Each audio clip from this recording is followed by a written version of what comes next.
ప్రశ్నించి ఆ గొంతును నొక్కడం కోసం రెడ్ బుక్ రాజ్యాంగ పాలన తీసుకురావడం, రాజకీయ కుట్రలు చేయడం, దాని ఫలితంగానే ఈరోజు ఇంకొక కరెంట్ అఫైర్స్లో ఉన్న ఇంకొక సబ్జెక్ట్ గురించి విపులంగా చెప్తాను.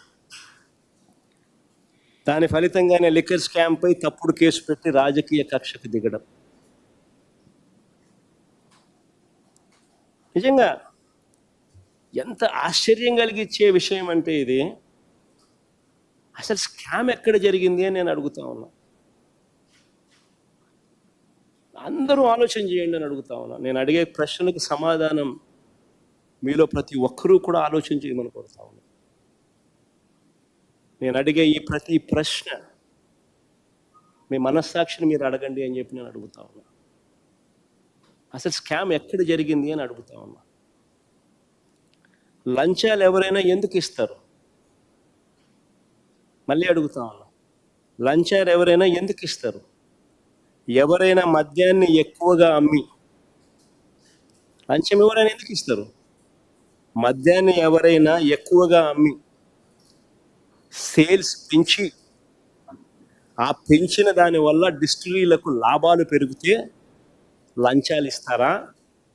లేక సేల్స్ తగ్గిపోయి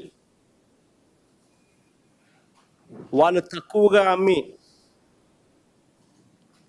ట్యాక్సుల రూపేణా వారి మీద బాధి దానివల్ల సేల్స్ తగ్గి, దానివల్ల వాళ్ళకు రావాల్సిన లాభాలు తగ్గి, అలా తగ్గితే ఎవరైనా లంచాలు ఇస్తారా? ఒకసారి ఆ టేబుల్ ఒకసారి చూపించము. ఒకసారి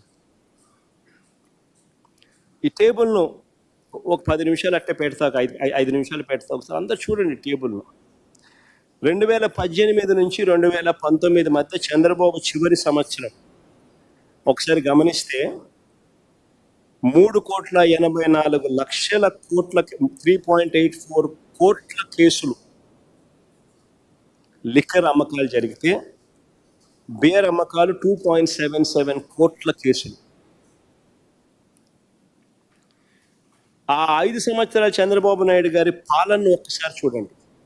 2014 నుంచి 2019 దాకా లిక్కర్ సేల్స్ ఎలా ప్రతి సంవత్సరం పెంచుకుంటూ పోయాడో ఒక్కసారి గమనించండి.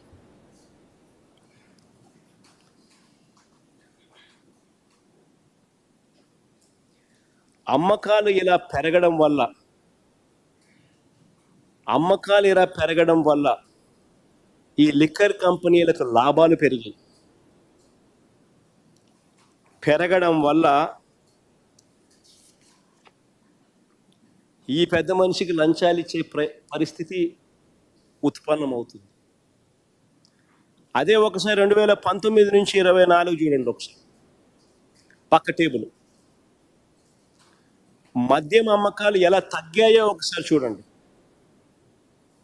మామూలుగా ప్రతి సంవత్సరం చంద్రబాబు నాయుడు గారి హయాంలో ప్రతి సంవత్సరం ఇంతకు ముందు సంవత్సరం కన్నా 15% పెరుగుతూ పోతూ ఉంటే, వైఎస్ఆర్సీపీ హయాంలో ఆయన చివరి సంవత్సరంలో ఉన్న లిక్కర్ కూడా వైఎస్ఆర్సీపీ చివరి సంవత్సరంలో కూడా లేదు. పెరగాల్సింది పోయి ఎలా తగ్గిందో చూడండి ఒకసారి. లిక్కర్ సేల్స్ తగ్గాయి. ఎందుకు తగ్గాయి? ట్యాక్సులు బాధం. లిక్కర్ కంపెనీలకు లాభాలు ఇవ్వలేదు, లిక్కర్ కంపెనీలకు లాభాలు రాలేదు, గవర్నమెంట్కి ఆదాయం పెరిగింది. లిక్కర్ సేల్స్ ఎందుకు తగ్గాయి? ట్యాక్సులు పెంచి లిక్కర్ సేల్స్ను తగ్గించి తద్వారా లిక్కర్ కంపెనీల డిస్టిలరీలకు సంబంధించిన లాభాలు తగ్గాయి. లిక్కర్ సేల్స్ తగ్గాయి, ట్యాక్సులు పెంచి లిక్కర్ సేల్స్ను తగ్గించి తద్వారా లిక్కర్ కంపెనీల డిస్టిలరీల లాభాలు తగ్గించి రాష్ట్రానికి ఆదాయాలు తీసుకొచ్చాం. మద్యం తగ్గడం మద్యం తాగించడం తగ్గడం వల్ల ప్రజల ఆరోగ్యం కూడా కాపాడారు. మద్యం తాగడం తగ్గించడం వల్ల ప్రజల ఆరోగ్యానికి కూడా మేలు చేశారు. ఆదాయాలు ఒకసారి చూడండి. ఆదాయాలకు వైపున రాష్ట్ర ఖజానాకు ఆదాయాలు పెరిగి ఒక కేసు మీద వైఎస్ఆర్సీపీ ప్రభుత్వ హయాంలో ఒక కేసు మీద రాష్ట్ర ప్రభుత్వానికి వచ్చిన ఆదాయం ఎంత అని చూస్తే 5,649 రూపాయలు ఒక కేసు మీద రాష్ట్ర ప్రభుత్వానికి వచ్చిన ఆదాయం వైఎస్ఆర్సీపీ హయాంలో. అదే చంద్రబాబు హయాంలో ఒక కేసు మీద రాష్ట్ర ప్రభుత్వానికి వచ్చిన ఆదాయం కేవలం 2,600 రూపాయలు. తేడా చూడండి.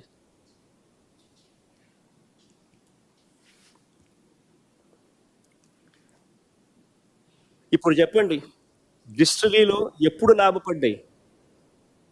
అందరినీ అడుగుతా ఉన్నా, డిస్టిలరీలు ఎప్పుడు లాభపడ్డాయి? ఎవరి హయాంలో వాళ్ళకి లాభాలు పెరిగాయి?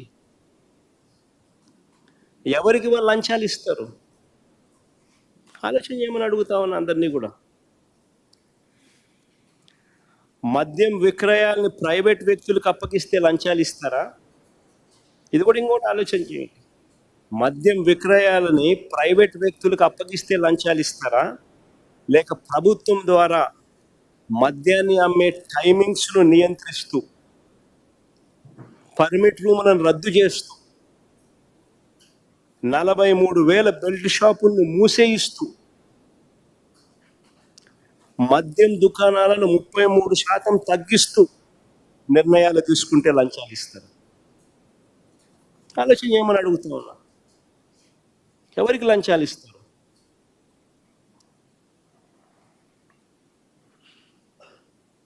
మా ప్రభుత్వ హయాంలో లాభ ఆపేక్ష లేకుండా లిక్కర్ అమ్మకాలను ప్రభుత్వమే చేసింది, లాభాపేక్ష ఉండకూడదని.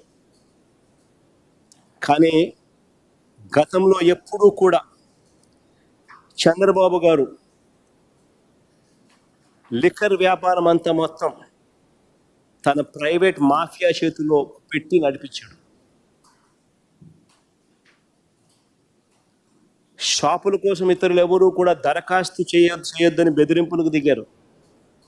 అవునా కాదా? ఆలోచన చేయమని అడుగుతున్నాను. లిక్కర్ షాపుల్లో మన టెండర్ మన దరఖాస్తులు పిలిచినారు. ఏ రకంగా జరిగాయి? మంత్రులు, ఎమ్మెల్యేలు, పోలీసులు ఏ రకంగా బెదిరించారు? మనం అందరం చూసాం. ఎవరు షాప్ పెట్టినా కానీ 30% కమిషన్ వాళ్ళకి ఇచ్చేలా గేమ్ ప్లాన్ చేశారు. ప్రతి లిక్కర్ షాప్కు పర్మిట్ రూమ్ పెట్టారు. ప్రతి ఊళ్ళో, ప్రతి వీధి చివర, ప్రతి గుడి చివర, ప్రతి బడి పక్కనే లెఫ్ట్, రైట్, సెంటర్ బెల్ట్ షాపులు కనిపిస్తూ ఉన్నాయి. ఈ బెల్ట్ షాపులు, ఈ షాపులు ఏ టైంలో అయినా అందుబాటులో ఉన్నాయి. తెల్లవారుజామున 5 గంటలకు పోయినా షాపులు మందు షాప్ తెరిచి ఉంటుంది. అర్ధరాత్రి 12 దాటిన తర్వాత కూడా మందు షాప్ తెరిచి ఉంటుంది. మందు డోర్ డెలివరీ చేస్తూ ఉన్నారు. బియ్యం డోర్ డెలివరీ చేయడంలా ఆపేసినారు, కానీ మందు డోర్ డెలివరీ చేస్తూ ఉన్నారు.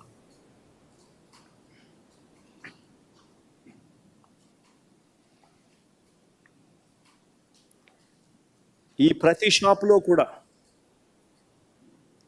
షాప్లో కూడా ఎంఆర్పి కన్నా కనీసం 20-30 రూపాయలకి ఎక్కువ రేటుకి అమ్ముతా ఉన్నారు. ప్రతి ఊళ్ళో చూసుకోండి. గుడి పక్కకి వెళ్ళండి, బడి పక్కకి వెళ్ళండి, వీధి చివరికి వెళ్ళండి. ఆ బెల్ట్ షాప్లో రేట్ ఎంత అని ఒకసారి చూసుకోండి. ఎంఆర్పి కన్నా 20 రూపాయల, 30 రూపాయల ఎంతకి ఎక్కువ అమ్ముతున్నారో మీరే చూసుకోండి.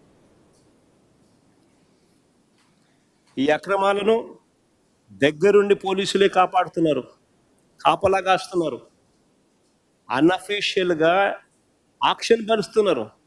బెల్ట్ షాపులు ఎవరు నడపాలా అని చెప్పి అన్అఫీషియల్గా ఆక్షన్స్ 2 లక్షలు 3 లక్షలకు గ్రామాలలో పోటీ పడుతున్నారు.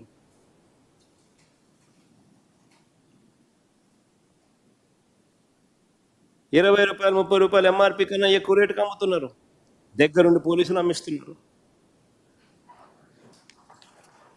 ఈ డబ్బంతా కింద నుంచి పై వరకు వీళ్ళే పంపకాలే.